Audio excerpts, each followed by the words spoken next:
Imagine a high-stakes social encounter where you are trying desperately to look sharp, act naturally, and project absolute certainty.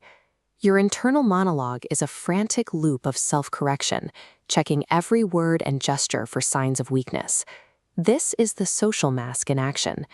We are taught early on that revealing vulnerability is a liability, so we hide behind a facade of perfection, assuming that a locked-down image is the same thing as holding power.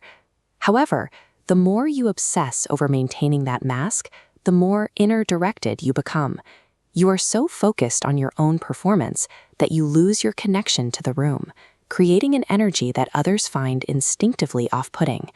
Your body begins to broadcast these internal anxieties through subtle, involuntary tells. Your shoulders rise, your smile becomes a rigid line, and your posture loses its fluidity. These physical cues signal a deep underlying insecurity that no amount of verbal polish can hide. Someone who is entirely focused on the person across from them presents the opposite picture. Because their attention is turned outward, their body language relaxes.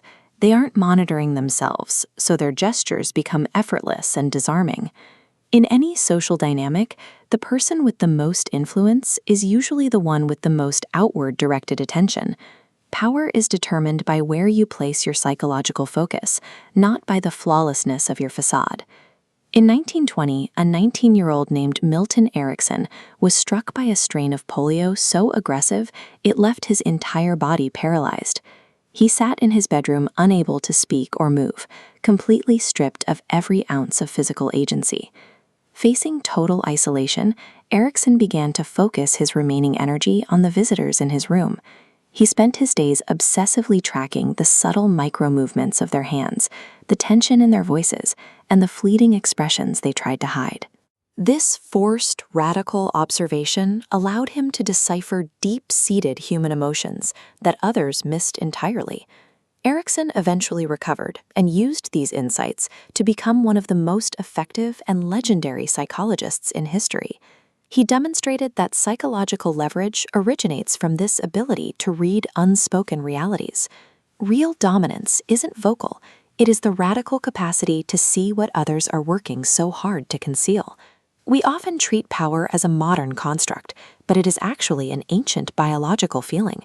It's a primate instinct that predates modern titles or economic status. Before language, we relied on mirror neurons to decode physical intentions, bypassing logic for a direct emotional response. While you can manipulate a verbal lie, it's impossible to fake physiological truth. Our brains instantly detect when words fail to synchronize with physical frequency. This creates a divide between cold seduction, which is manipulative and selfish, and warm seduction, which is generous and empathetic.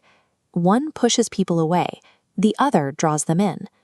When you are in the presence of someone who is truly comfortable and outer-directed, your mirror neurons pick up that lack of threat. Their authenticity makes you feel physically relaxed and disarmed. Because our biology is tuned to detect these subtle physical signals for survival, faking confidence triggers an instinctive alarm in those around us. Authenticity isn't a social choice, it's an evolutionary requirement for trust.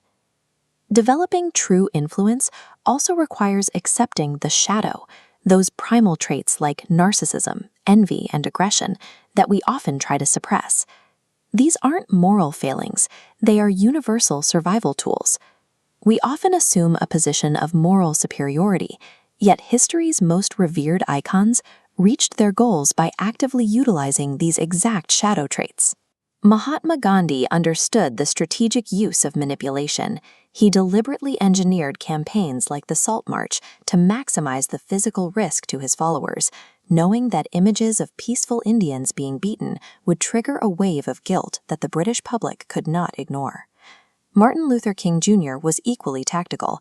He knowingly sent children into confrontations with police, ensuring the brutal reality of water hoses and dogs would be broadcast into American living rooms, forcing the public to confront a reality they had preferred to overlook.